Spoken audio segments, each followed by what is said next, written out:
Hi, it's me, if you know me. My name's Alyssa, and yesterday I got diagnosed with cancer in my thyroid. I know it's strange that I'm smiling. It's kind of how I deal with things. I'm even calling it, as you saw on the paper, my Traitorous Cancerous Thyroid. And I am ready to get this stinking thing taken out.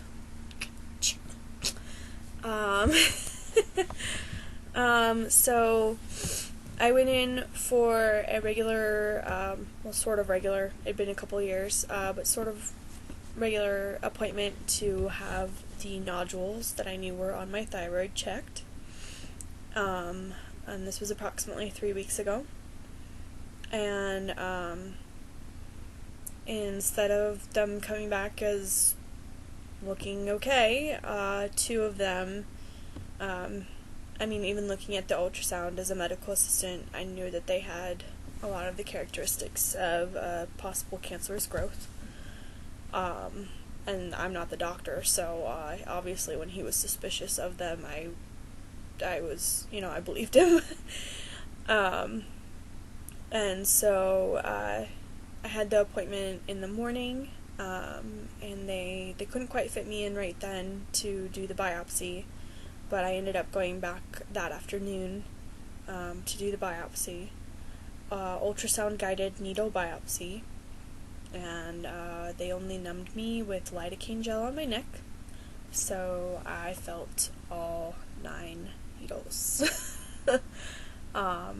There were four on this side, I believe, and then 5 on this side.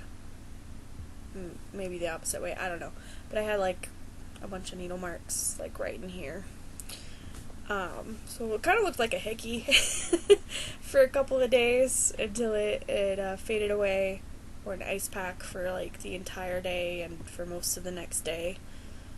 Thankfully it was a day I had off, so I didn't have to worry about trying to work when my neck was hurting that much.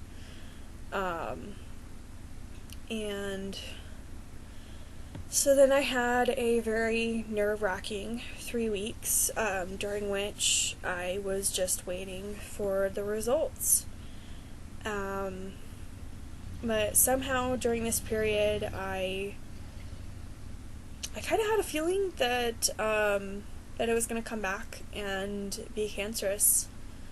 I feel like it was the spirit kind of whispering it to me, and preparing me to handle that eventuality, so that I wouldn't be surprised or really upset, because given that I already have depression and anxiety, it is really difficult for me sometimes to handle situations. So I'm a little bit surprised at how well I am handling this.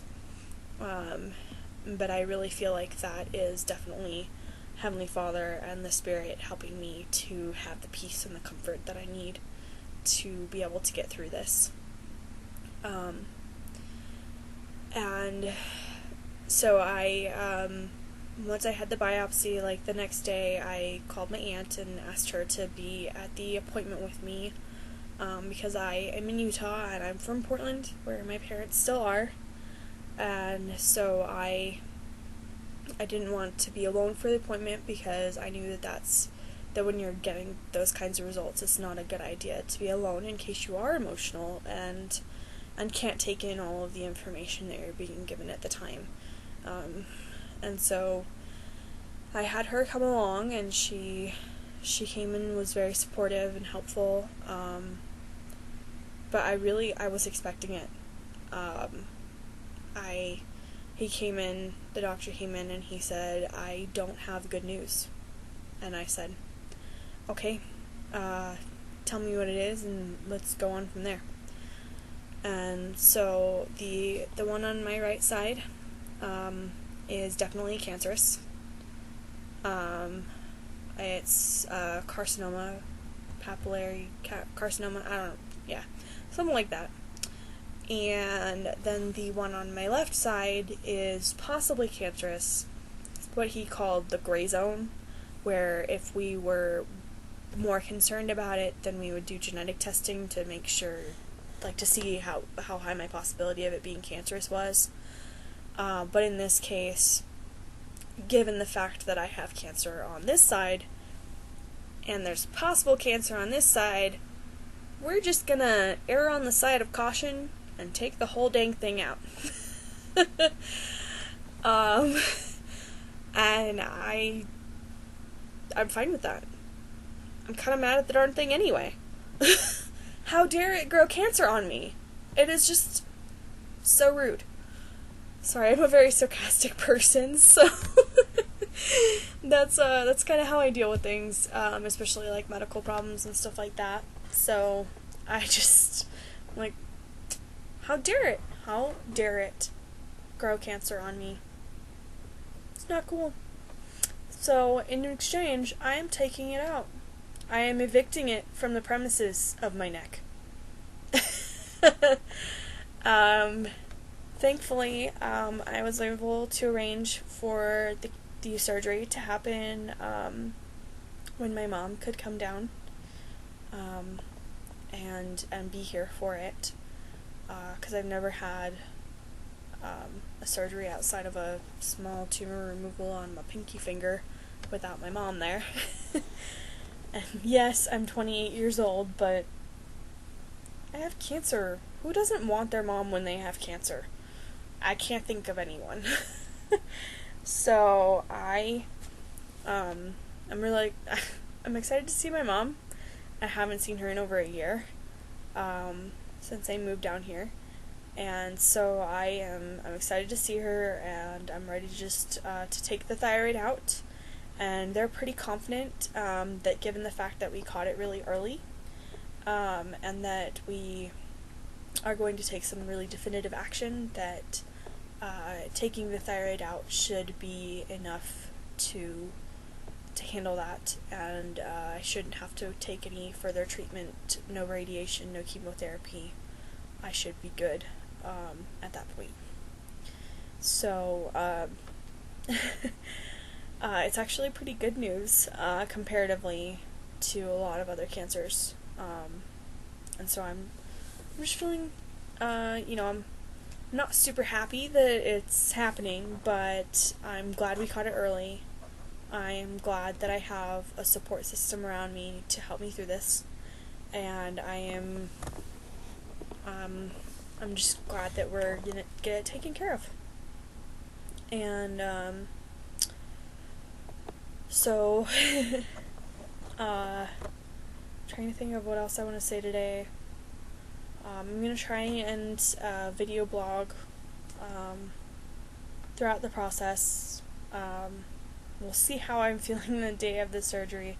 They're probably gonna keep me overnight, and I may not feel like talking for a couple of days, especially since they're going to make the incision right here where I generally bend my neck, and right about where my voice box is. But they said that when they do surgeries through the crease of the neck, that it tends to leave a less noticeable and ugly scar than if we were to go through, like, right here, like in the middle area. Here-ish, yeah. So that way, hopefully I won't have too much of a scar. I'm definitely investing in Mederma. Because it is my neck, and I'm a little vain. I think I'm allowed to be vain. And I'm definitely pulling the cancer card. Not too often, but, when I feel it's necessary, I'm pulling the cancer card. I feel really blessed that I have a job that has benefits, which is why I was able to go to the doctor anyway. And I'm not sure how much out of pocket I'm going to have to pay for the surgery, but I'm glad I have a really good job, and they are really understanding about the situation. They have already approved the time off for the surgery, and they're like anything I can do to help. They're always asking me that. Just everybody's just been so supportive, but I'm just really grateful that I have a job that is really supportive about these kinds of things, because that's sometimes a rarity. And so I'm really grateful for just all the blessings that I have right now. I mean, it may seem strange, but that's how I feel right now. And I haven't cried yet. We'll see if I cry later. I probably will. I am, like I said, a really emotional person. But, yeah, I wanted to keep this about 10 minutes, so I'm gonna cut myself off now, but I'll try and make another one tomorrow. And, just see how things are going. And I'll kind of explain, probably tomorrow's will be explaining what it is, how I found out about it, like why I was monitoring nodules on my thyroid and stuff like that. And then the next day will probably be all the prep I'm doing for the surgery and stuff. So just kind of depends on what mood I'm in.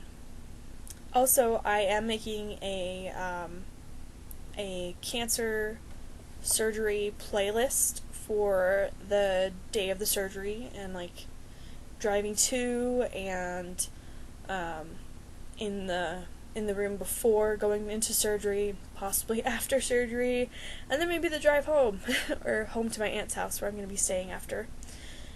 So if you have any suggestions of things that I could add to my Cancer Be Gone playlist, I am totally welcome to them in the comments section.